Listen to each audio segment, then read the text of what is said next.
লাভ আপনার অল্প আমলের কারণে অনেক নেকি আল্লাহ তাআলা আপনার আমলনামা বৃদ্ধি করে দিচ্ছেন। একটু আমার দিকে মনোযোগ দেন। অল্প সময়, যেহেতু আমাদের সম্মানিত মেহমানগণ কিছুক্ষণের মধ্যে চলে আসবেন, ওনারা অলরেডি এসেছেন, এখানে কিছুক্ষণ পরে চলে আসবেন।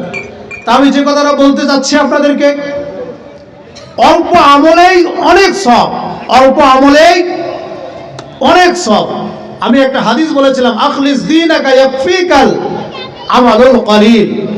তোমার ঈমানকে খাঁটি করো, তোমার ঈমানকে খাঁটি করো, অল্প আমলেই নাজাতের জন্য কি হবে? যথেষ্ট হবে।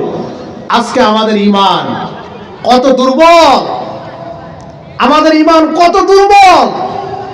এক কাপ চায়ের জন্য আজকে ঈমানটাকে বিক্রি করতে আমরা দ্বিধাদ্বন্দ্ব করি।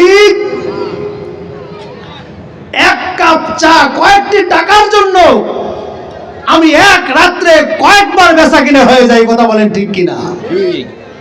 ঈমান শক্ত যদি আমাদের থাকে, তাহলে জান্নাত আমাদের পাবো কি পাবো না? আমার ভাইয়েরা,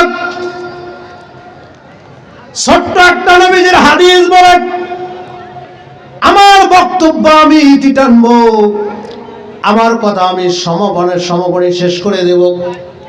আমার ভাইয়েরা, জান্নাতের বাগান, এত সুন্দর বাগান, একবার যদি আল্লাহর কোনো বান্দা, নবীজি বলেন, একবার যদি আল্লাহর বান্দা জান্নাতের বাগান হোক, কোন জায়গায় হোক, আল্লাহর বান্দা যদি একবার মনের থেকে সুবহানাল্লাহ পাঠ করে, আল্লাহ তাবারাকা তাআলা ওই বান্দার জন্য একবার সুবহানাল্লাহ জমিনে পাঠ করলো, আর জান্নাতের ভিতরে আল্লাহ তাবারাকা তাআলা তার একবার সুবহানাল্লাহ বলার কারণে জান্নাতে আল্লাহ একটা বৃক্ষ গাছ আল্লাহ তাআলা রোপণ করে দেয়।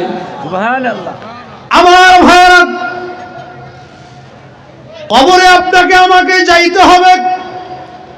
এই কবর কিন্তু আপনাকে আমাকে কেউই রেহাই দেবে না।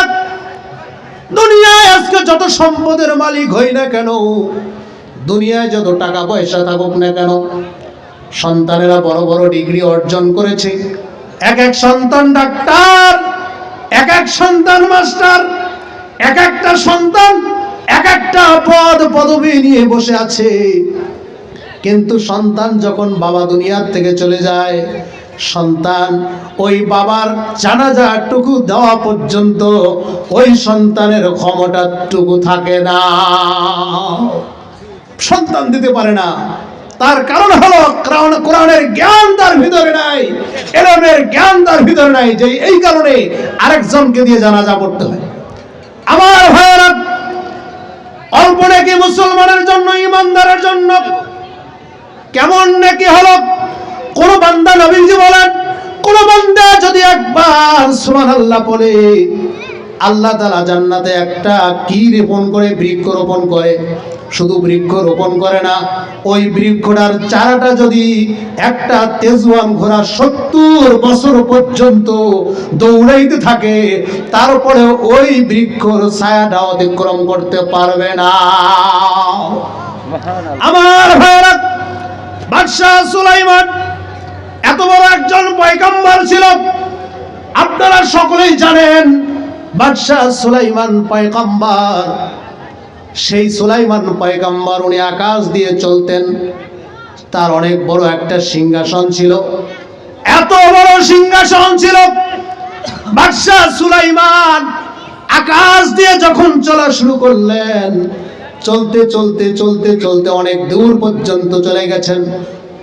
একজন কৃষক মানুষ কৃষি কাজ করার জন্য মাঠে চলে গেছেন। কৃষক ব্যক্তি মাঠের মধ্যে কাজ করে, ক্ষেতের মধ্যে কাজ করে।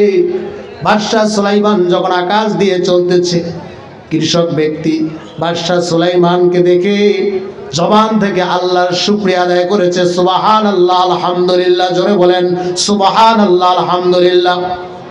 বাদশাহ সুলাইমানের এই সিংহাসন দেখে আল্লাহর বান্দা এইবার জমিন থেকে যখন সুবহানাল্লাহর আওয়াজটা যখন চালু করে দিলেন, আলহামদুলিল্লাহর আওয়াজটা যখন চালু করে দিলেন, বাদশাহ সুলাইমানের সিংহাসন আস্তে আস্তে আস্তে আস্তে আর সামনের দিকে অগ্রসর হচ্ছে না, জমিনের দিকে আস্তে আস্তে করে অবতরণ করতেছেন, জমিনের দিকে পড়তেছেন। বাদশাহ সুলাইমান ওই সিংহাসন আসমান থেকে জমিনের মধ্যে যখন চলে আসলো, চলতে চলতে যেই ব্যক্তি আল্লাহর বান্দা বাদশাহ সুলাইমানের সিংহাসন দেখে সুবহানাল্লাহ আল্লাহর ধ্বনি পাঠ করেছেন, আল্লাহু আকবার পাঠ করেছেন, শুকরিয়া আদায় করেছেন। বাদশাহ সুলাইমান ওই ব্যক্তির, কৃষক ব্যক্তির ঘরের মধ্যে চলে গেলেন। বাদশাহ সুলাইমান কৃষকের দরজার সামনে গিয়ে টক টক করে আওয়াজ করে ডাক দিয়ে বললেন, ঘরের ভিতরে কে আছো? একটু তুমি আমার সাথে সাক্ষাৎ করো, আমার সাথে একটু দেখা করো। বাদশাহ সুলাইমানের ওই বাণী শুনে, কথা শুনে কৃষক ভয় কম্পিত হয়ে গেল, থরথর করে কাঁপতে শুরু করলো। না জানি কি অপরাধ আমি করেছি, কি অন্যায় জানি আমি করেছি, কেন আমাকে এমন ব্যক্তি আমার